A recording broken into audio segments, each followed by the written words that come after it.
বন্ধুরা, আজকে আমরা জানব আবগারি কনস্টেবল সম্পর্কে। আবগারি কনস্টেবল হতে গেলে কি কি যোগ্যতা দরকার এবং কোন কোন পরীক্ষা কয়টা প্রসেস রয়েছে সেটা আমরা জানব। তো সবার প্রথমে বলি, আবগারি কনস্টেবলের যে আগের সিলেবাস ছিল বা আগের যে কোয়ালিফিকেশন ছিল তার মধ্যে প্রথমত মাধ্যমিক পাস হতে হবে। উচ্চ মাধ্যমিক পাস, বিএ পাস সবাই দিতে পারে, কিন্তু ন্যূনতম মাধ্যমিক পাস হতে হবে। বয়স হতে হবে 18 বছর। তো এবার যেহেতু এখনও পর্যন্ত কোনো ভ্যাকেন্সি আসেনি বা নতুন নিয়ম কী আসে সেটা আমাদের জানা নেই, তো আগের অনুযায়ী আমি ভিডিওটা বানাচ্ছি। তো সেই অনুযায়ী আবগারি কনস্টেবলের সিলেকশন প্রসেসে রয়েছে প্রথমে প্রিলিমস এক্সাম হবে, তারপরে physical measurement test, physical efficiency test, পরে মেন এক্সাম, তারপরে ফাইনাল ইন্টারভিউ। এবছর হয়তো ইন্টারভিউটা থাকবে না, যেহেতু আমাদের মাননীয় মুখ্যমন্ত্রী বলেছেন ইন্টারভিউর নাম্বারটা আলাদা হবে। তো তারপরে মেডিকেল টেস্ট। তো এবারের প্রসেসটা কী হয়, কিন্তু পড়াশোনা তো প্রায় একই রকমই থাকবে।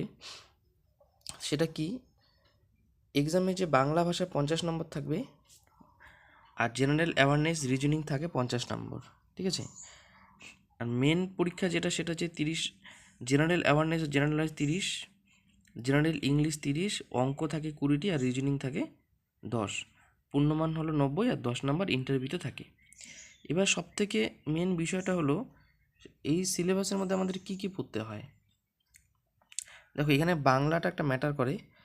বাংলা সাহিত্যের ইতিহাস প্রোটো ইন্দো ইউরোপীয় থেকে বাংলা পর্যন্ত কালক্রমিক ট্র্যাক, বাংলার ঐতিহাসিক পর্যায় এবং তাদের ভাষাগত বৈশিষ্ট্য, বাংলার উপভাষা, মহিলা ও বাংলা সাহিত্য এবং ঠাকুর।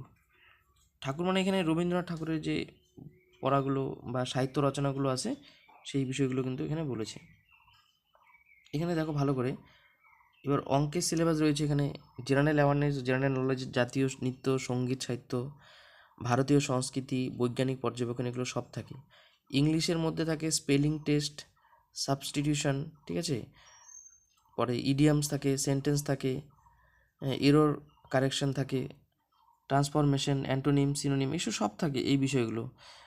অঙ্কের বিষয়গুলো যেগুলো থাকে হচ্ছে তোমার সংখ্যা, সংবেদন, শাখা, পরে মাপা, সমীকরণের সূত্র, কম্পাসের সাধারণত, পরে মূলদ সংখ্যা, অমূলদ সংখ্যা, এইসব ত্রিকোণমিতি, এগুলো সব থাকে। তো মেন বিষয়টা হলো আমাদের তো ভ্যাকেন্সি আসতে আর বেশি দেরি নেই।